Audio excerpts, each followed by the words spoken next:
കുവൈത്തിലെ തീപിടുത്തത്തിൽ 5 പേർ മരിച്ചു, 15 പേർക്ക് പരിക്കേറ്റു. കുവൈത്തിലെ അൽ റഖി മേഖലയിലാണ് തീപിടുത്തമുണ്ടായത്.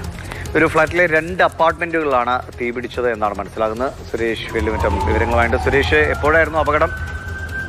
തീ അണയ്ക്കാൻ കഴിഞ്ഞിട്ടുണ്ടോ? ഇന്ത്യക്കാരോ മലയാളികളൊക്കെ താമസിക്കുന്ന ഇടമാണോ? ദിവിഷ്, സന്ധ്യ ഇന്ന് പുലർച്ചെയാണ് അഗ്നിബാധ ഉണ്ടായത്. നേരത്തെ സന്ധ്യ പറഞ്ഞതുപോലെ തന്നെ കുവൈറ്റിലെ അൽ റഖിയ മേഖലയിൽ ബഹുനില കെട്ടിടത്തിൽ തൊഴിലാളികൾ താമസിക്കുന്ന ഫ്ളാറ്റിലായിരുന്നു അഗ്നിബാധ.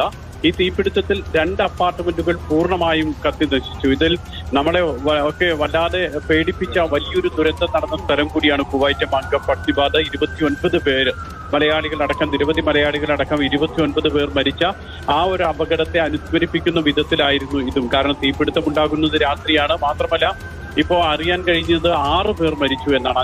6 പേർ മരിച്ചു, 15 പേർക്ക് പരിക്കേറ്റവരിൽ 5 പേരുടെ നില അതീവ ഗുരുതരം. ഈ മരിച്ച 6 പേരിൽ 3 പേർ കെട്ടിടത്തിൽ നിന്നും താഴേക്ക് ചാടിയാണ് മരിച്ചത്.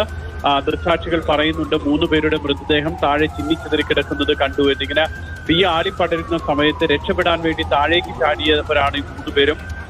ഇപ്പോൾ മനസ്സിലാക്കാൻ കഴിയുന്നത് അപകടത്തിൽ മരിച്ചവരെല്ലാവരും തന്നെ ആഫ്രിക്കൻ രാജ്യക്കാരാണ്. ഏത് രാജ്യം എന്നുള്ളതും മറ്റു കാര്യങ്ങളൊക്കെ ഇനി മൃതദേഹങ്ങളുടെ പരിശോധനയിലൂടെ മാത്രമേ വ്യക്തമാകുകയുള്ളൂ. ഏതായാലും ഈ ഡെലിവറി ബോയ്സ് ഒക്കെ കൂടുതലായിട്ട് താമസിക്കുന്ന ഒരു സ്ഥലമാണ് അൽ റഖിയ മേഖല. അവിടെയാണ് ഈ കെട്ടിടത്തിൽ അഗ്നിബാധ ഉണ്ടായത്. മലയാളികൾ ആരും അപകടത്തിൽപ്പെട്ടതായിട്ട് ഇതുവരെ വിവരമില്ല.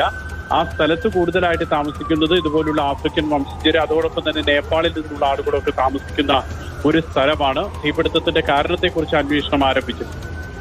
ശരി സുരേഷ്, ആ ദൃശ്യങ്ങൾ ഒരിക്കൽ കൂടി കാണിക്കുകയാണ്. കുവൈത്തിലാണ് അൽ റഖി മേഖലയിലാണ് ഈ തീപിടുത്തമുണ്ടായത്.